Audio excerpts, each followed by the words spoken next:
আমাদের উপরে দোষ দেয়। আমি 2024 সালে প্রথম হত্যাকাণ্ডের শিকার হয় কে? সে ঢাকা কলেজের ছাত্রলীগের ছেলে সবুজ আলী, তাকে নির্মমভাবে মারে। নাজমুল হোসেন আমাদের 59 নম্বর ওয়ার্ড আওয়ামী লীগের মানে স্বেচ্ছাসেবক লীগের, সে ঢাকা দক্ষিণ। নূরে আলম 18 নং ওয়ার্ড শ্রমিক লীগ গাজীপুরে। সুমন 61 নং ওয়ার্ড স্বেচ্ছাসেবক লীগ ঢাকা দক্ষিণ। হামিদুল ইসলাম জুয়েল মোল্লা গাজীপুর যুবলীগ। এই জুয়েলরে তো পা বেঁধে রেখে মেরেছে। আমি কিন্তু সেই 21শে জুলাই পর্যন্ত যে হত্যাকাণ্ড সেই নামগুলি বলে যাচ্ছি। মোহাম্মদ রোমান আওয়ামী লীগ ঢাকা, বাকের মিয়া তার পিতার নাম ইউনুস মোল্লা 18 নং ওয়ার্ড স্বেচ্ছাসেবক লীগ। সৈয়দ জহিরুল ইসলাম, তাকে হত্যা করেছে টিপু শিবপুর নরসিংদী। এই জহিরুল ইসলাম এবং টিপু দুজন, এদেরকে মমিনুল ইসলাম সেই জুলাই 15 থেকে এই 21-এর মধ্যে এদেরকে হত্যা করা হয়েছে। সে ব্যাপারে তো কোনো কথা আমরা শুনি না। আর সেই সাথে অগ্নিসন্ত্রাস, এই জুলাই মাসের 21 তারিখের মধ্যেই যে অগ্নিসন্ত্রাস গুলি শুরু করলো। বিটিভি ভবন তার 41টা কক্ষ, 17টা গাড়ি পুড়িয়ে দিয়েছে। স্বাস্থ্য অধিদপ্তরের 45টি গাড়ি ও ভবন আগুন দিয়ে পুড়িয়েছে। সেতু ভবনের 51টা গাড়ি পুড়িয়েছে এবং ভবন পুড়িয়েছে। টিকাদান কর্মসূচি ইপিআই ভবন, সেখানেও হামলা করে মহাখালীতে এটা উপস্থিত, সেখানেও ধ্বংসযজ্ঞ চালায়। মেট্রো রেল ফার্ম গেট যে স্টেশন, সেখানে আগুন দেয়। হানি ফ্লাইওভার শনির আকড়া, সেখানে আগুন দেয়। এমনকি চানখার পুল, সেখানেও আগুন দেয়। এলিভেটেড এক্সপ্রেসওয়ে মহাখালী, সেখানে আগুন দেয়।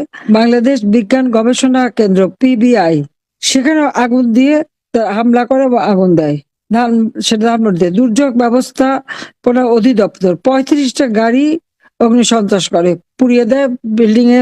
সেখানে যে সারা বাংলাদেশের দুর্যোগ আসলে পুরো ঘরটা কম্পিউটার এবং ডাটাবেস সবকিছু করা থাকতো, এবং যখন যেখানে আবহাওয়ার তথ্য সঙ্গে সঙ্গে চলে আসতো, তো সম্পূর্ণ জিনিসটা জ্বালিয়ে পুড়ে ছাড়খাড় করে দিয়েছে। আমি নিজে যে দেখে এসেছি।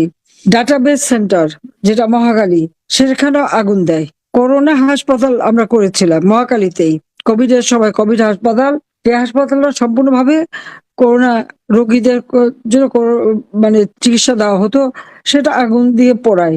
এমনকি পুষ্টি ইনস্টিটিউট বেশিরভাগই তো গবেষণা চলতো। আমরা তো মানুষের যেমন খাদ্য নিরাপত্তা দিয়েছি, পুষ্টি নিরাপত্তা দিয়েছি, মানুষের আয়ুষ্কাল বেড়েছে, আমরা তো মানুষের কল্যাণে কাজ করেছি। এই প্রতিষ্ঠানগুলি তো আগুন দিয়ে দিয়ে পোড়ানো, হাসপাতাল সেগুলিও পোড়ানো, এটা কোন ধরনের কথা? এমনকি সেই যশোরে হোটেলে আগুন দিল, সেখানে প্রায় 50-60 জন মানুষ সেখানে পুড়ে মারা গেল। নরসিংদীতে গাজী ইন্ডাস্ট্রি, টায়ার ইন্ডাস্ট্রি, সেখানে আগুন দিয়ে সেখানে তো প্রায় 150-র উপর লোক মারা গেছে। তো এদের কি পরিবার আছে না? আমার প্রধানমন্ত্রী মোটরকেডের যে পাইলট মোটর সাইকেল নিয়ে যে সামনে থাকে যাত্রাবাড়িতে, তাকে ব্রিজের কাছে ফেলে রেখেছিল। সে ডিউটিতে আসে না কেন, খোঁজ নিতে যে দেখা গেল ইউনূসের বাহিনী তাকেও ফেলেছে। আর 14 জুলাই আবু সাইদ রাবার বুলেট লেগেছিল তার, কিন্তু ভিসির বাড়িতে সেখানে আগুন দেওয়া হয়, সেখানে তো ভিসি সহ সবাই পুড়েই মারা যেত। কাজী সেখানেও আগুন দেওয়া হয়েছিল। হ্যাঁ, আমাকে মৃত্যুদণ্ড দিয়েছে, কিন্তু বাংলাদেশে কি ন্যায় বিচার আছে? আইনের শাসন নাই, ন্যায় বিচার নাই, তাদের ইচ্ছা মতো মামলা, ইচ্ছা মতো সাজা।